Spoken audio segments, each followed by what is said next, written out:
24-year-old Joyce Kwawe, mother of two, was unalived by her boyfriend and his friend because she, quote unquote, would not submit.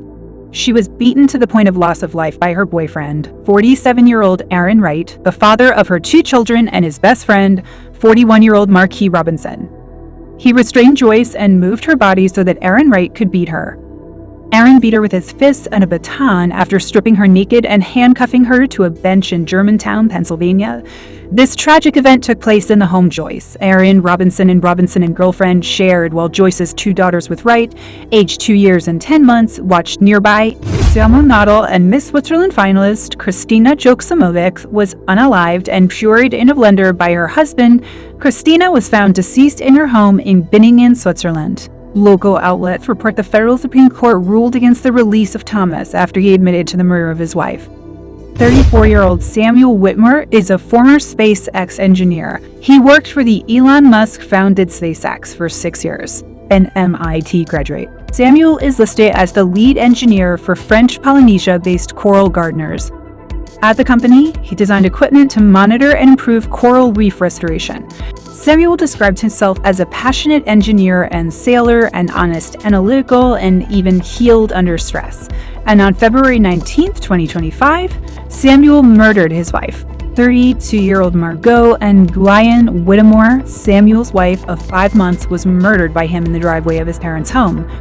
He had also injured his mother, 67-year-old Dorothy Whitmore. Police found her injured inside her home. She had sustained injuries to her neck and was taken to Maine General Hospital in Augusta and was listed in critical condition. 440 pairs of women's shoes were hung on one of the city walls in Istanbul, marking femicide in Turkey. Each pair represents a woman who is victim of femicide. This is the number of women murdered by their husbands in Turkey during the year. In 2015, a man left a romantic note he wrote to his wife on their mirror. On it, he wrote, "The reasons why I love my wife. She is my best friend. She never quits on herself or me. She makes me laugh every day." And the list of sweet messages and compliments goes on. He went viral for this act and was dubbed America's kindest husband. Just 2 years later, that same man murdered his wife. And in 2023, he kidnapped a child and held her captive for over 6 weeks.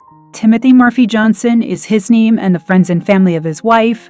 Molly told The Times they now suspect Timothy killed her, drawing parallels between how she died and the sickening way he kidnapped and tortured a 16-year-old girl.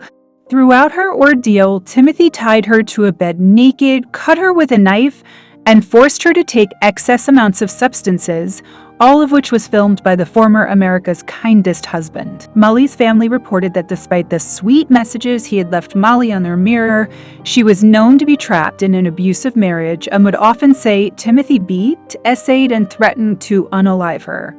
In messages sent to friends uncovered in the investigation, Molly said she was planning to divorce her husband but was scared of him and often sent pictures of her bruises to her friends. Timothy Murphy Johnson was sentenced to life in prison. Are you starting to see the point I'm trying to make with this video? If you don't get it yet, watch till the end. Olympic runner Rebecca Cheptegei was doused in petrol and set on fire by her ex-boyfriend. Before the vicious attack, neighbors heard the pair loudly arguing before Rebecca's boyfriend, Dixon Diema, began pouring a can of petrol on her. After he set her alight, neighbors rushed to her aid and helped to put the horrific fire out. She suffered burns to over 80% of her body and tragically died at the age of 33 in the hospital.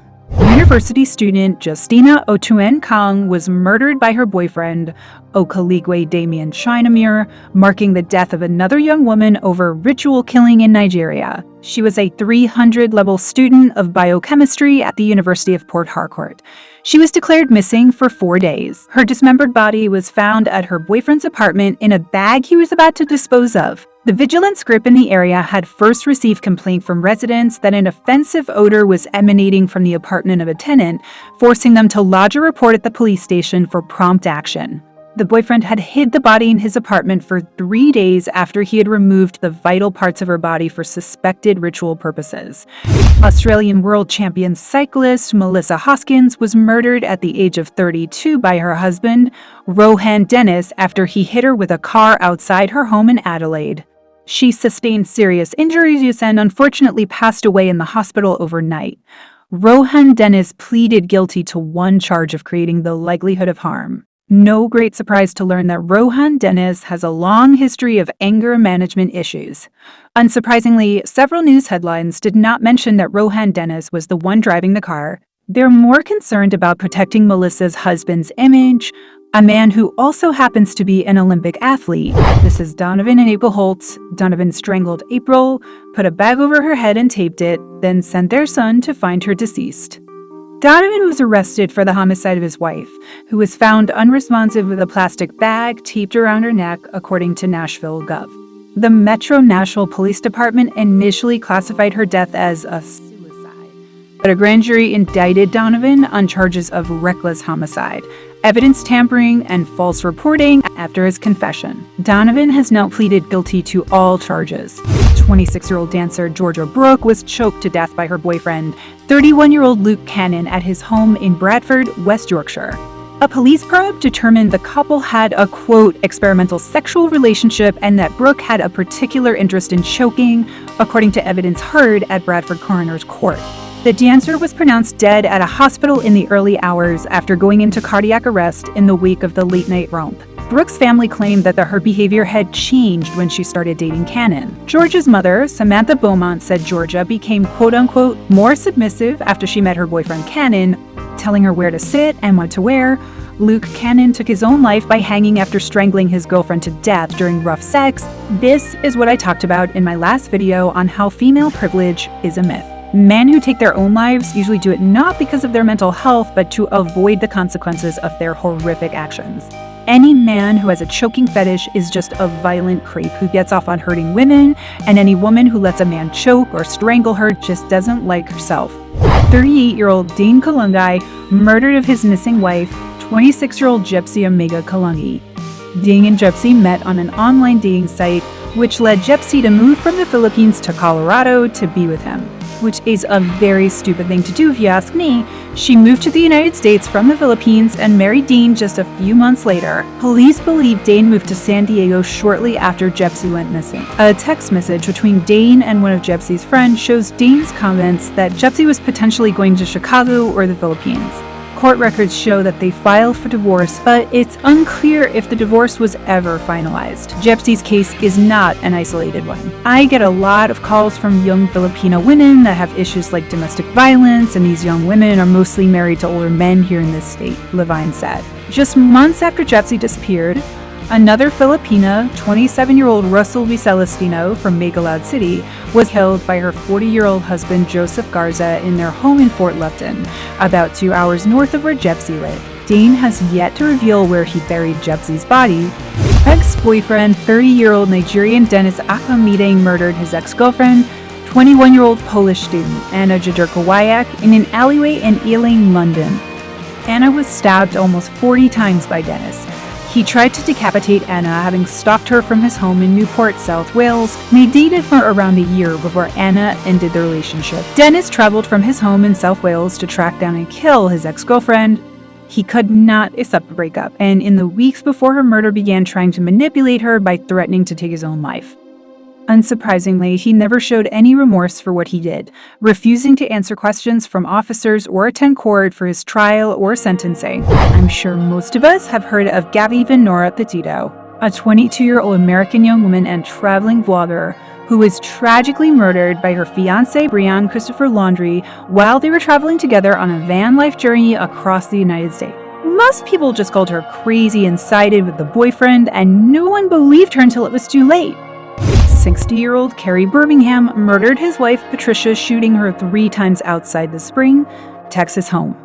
The pair argued for roughly 30 minutes before he shot her after finding out she was allegedly having an affair, according to ABC 13.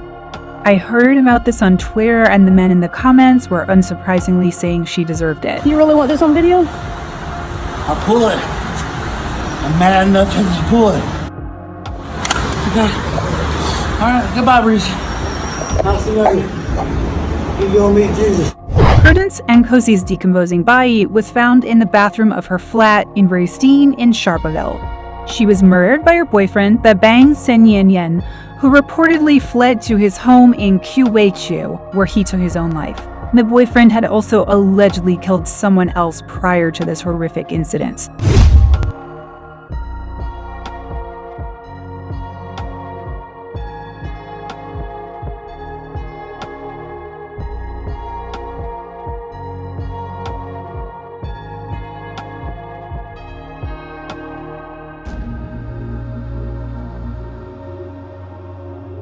This is the moment a police officer attempted to escape after leaving his girlfriend for dead. Former Lancashire officer James Riley flew into a jealous rage when he found out his girlfriend Ellie Moxham was seeing someone else. At 11 p.m. on November 10, 2022, James strangled Ellie in a Manchester city centre Premier Inn hotel room for about 2 minutes. The 28-year-old fled the room, leaving her unconscious and having suffered a major brain injury. James first rang his parents, then dialed 999 10 minutes later. CCTV shows James erratically driving his Ford Fiesta through a car park. Manchester Crown Court heard James abandon his car with it bearing signs of a collision. He attempted to board a bus and then a taxi to return home. He withdrew £250 at a Tesco in Gorton before asking another taxi to drive him to Bradford. When James arrived at his parents' house in West Yorkshire, his mother alerted the police and his father locked the door. James tried to escape out of the bathroom window but was caught by police at around 4 a.m. that night. Today, James Riley of Preston, Lancashire was sentenced to 16 years at Manchester Crown Court for attempted murder after pleading guilty to the offence. Paul Butler murdered his estranged wife, Claire Chick, after a 6-month campaign of stalking and harassment when he refused to accept her decision to end their relationship.